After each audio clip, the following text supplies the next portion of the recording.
समस्त ज्योतिषीय एवं धार्मिक विषयों पर समसामयिक जानकारी के लिए gurus of India YouTube channel को सब्सक्राइब करें।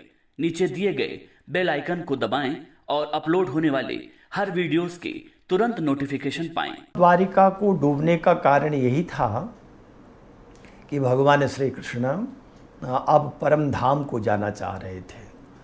उनका जो गोलोक है, परम धाम है, उससे ही आए थे मृत्युलोक में और भूभार हरण करने के लिए। पृथ्वी पर आतताइयों का, विशेष करके दुष्टों का, राक्षसों का बहुत अधिक प्रभाव हो गया। पृथ्वी व्याकुल थी, प्रार्थना की थी कि हमारा ये भार दूर कर दीजिए। तो भगवान भूभार हरण करने के लिए आए, और जैसा स्वयं कहा है कि मैं प्रत्येक युग में किस लिए प्रकट होता हूँ, कहा कि परित्राणाय साधूनाम, सज्जनों की रक्षा हो जाए।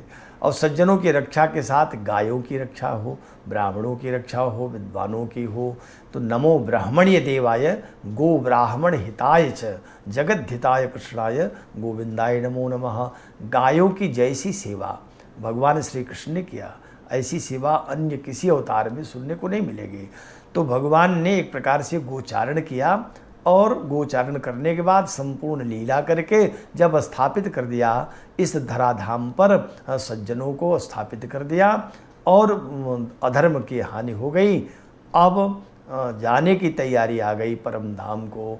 तो परम धाम जाने का समय आ गया। तो एक बहाने से, क्योंकि अभी तो भगवान श्री कृष्ण के वंशज बहुत थे और सब एक प्रकार से कहें तो लोगों में अपने वंश के गोप तो जो थे वो तो वहाँ वृंदावन आदि में थे, लेकिन यहाँ यदुवंश बड़ा विस्तार हो गया।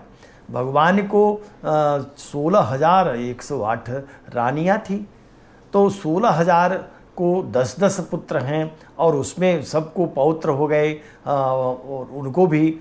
तो ये आपस में इतने अधिक हो गए कि जिस भूभार को हरण करने आए थे उस पर और भार बढ़ गया।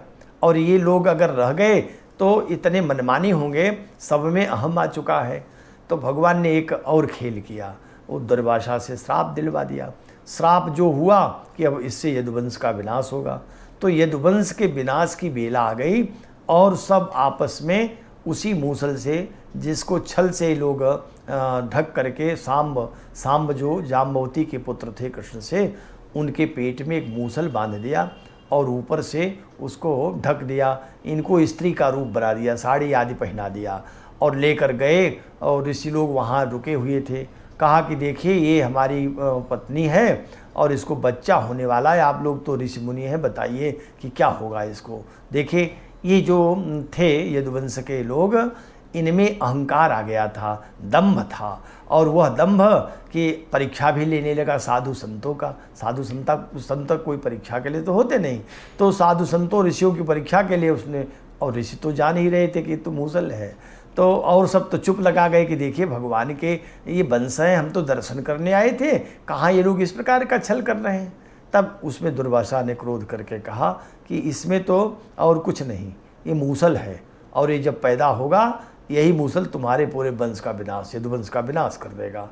अब यदुवंश को विनाश करने के लिए उस मूसल को यद्यप घिसा गया, कृष्ण से नहीं बताया गया, और समुद्र में फेंक दिया, फिर भी उससे सरकंडे आ गए, एक दूसरे से सबने मारा और सब अंत में मृत्यु को प्राप्त हो गए।